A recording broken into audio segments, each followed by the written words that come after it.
Good morning, scholars. Today we are reading Squirrels on Skis by J. Hamilton Ray.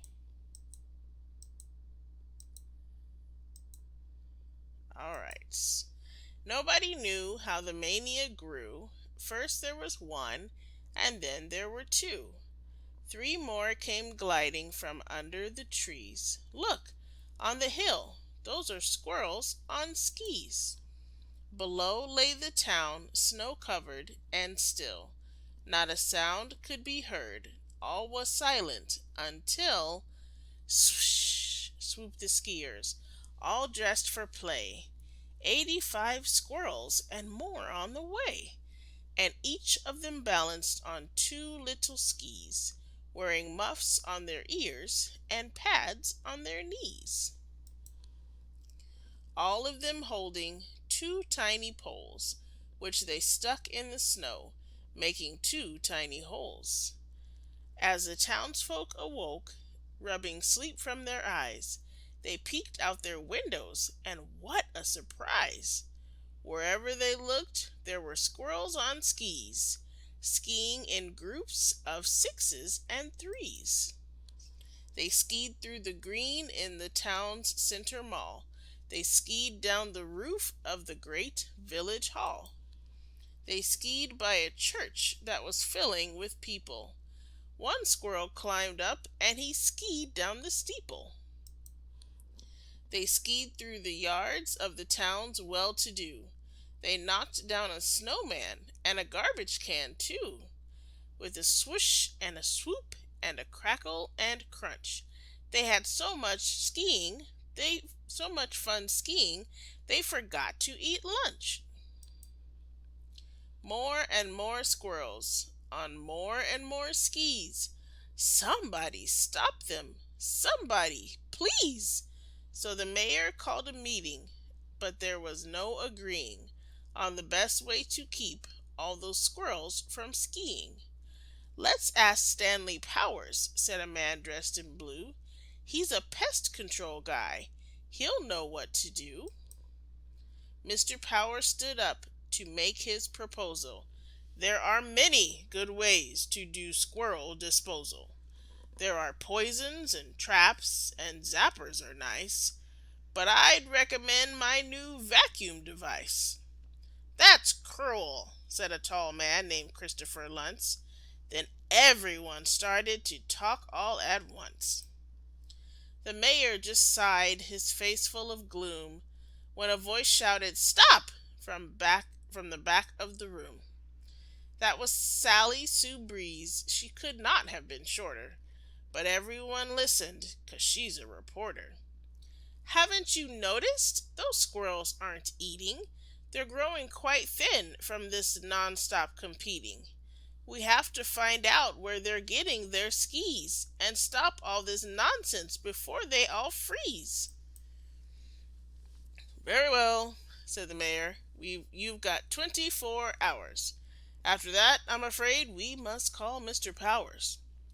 Sally followed the tracks of the squirrels on skis, back up the hill and on through the trees, and over a bridge to the edge of the town, where a very old building was half falling down. Above the front door, against the red bricks, a faded red sign, "Acme Popsicle Sticks."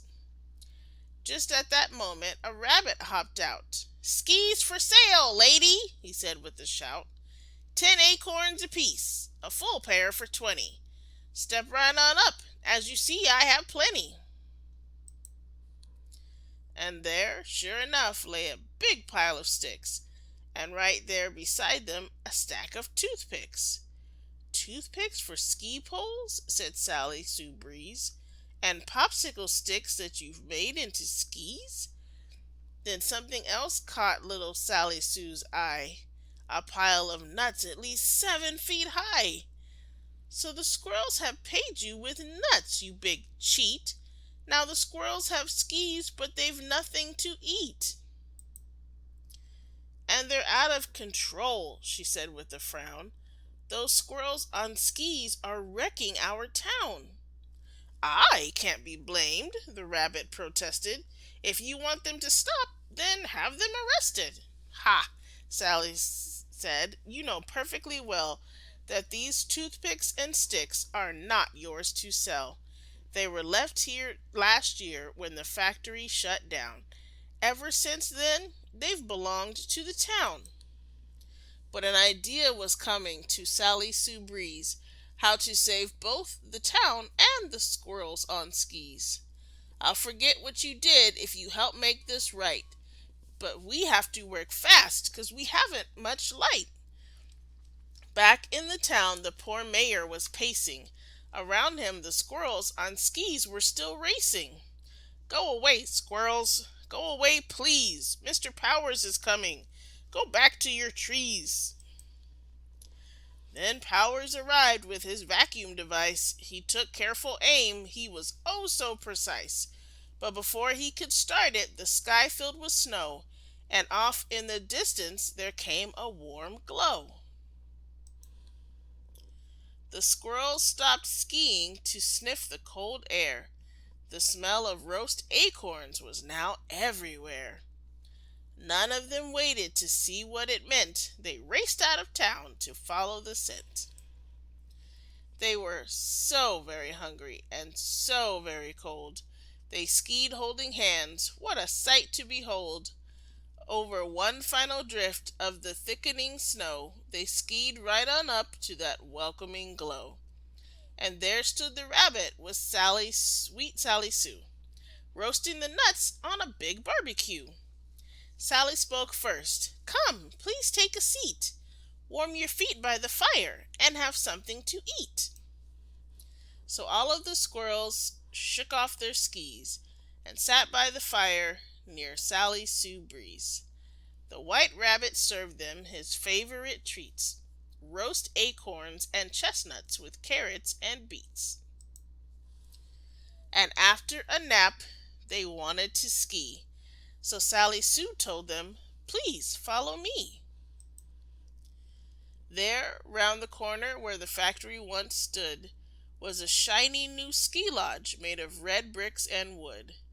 On the front was a sign, painted only that day. It said, Welcome to Bushytail Great Ski Chalet.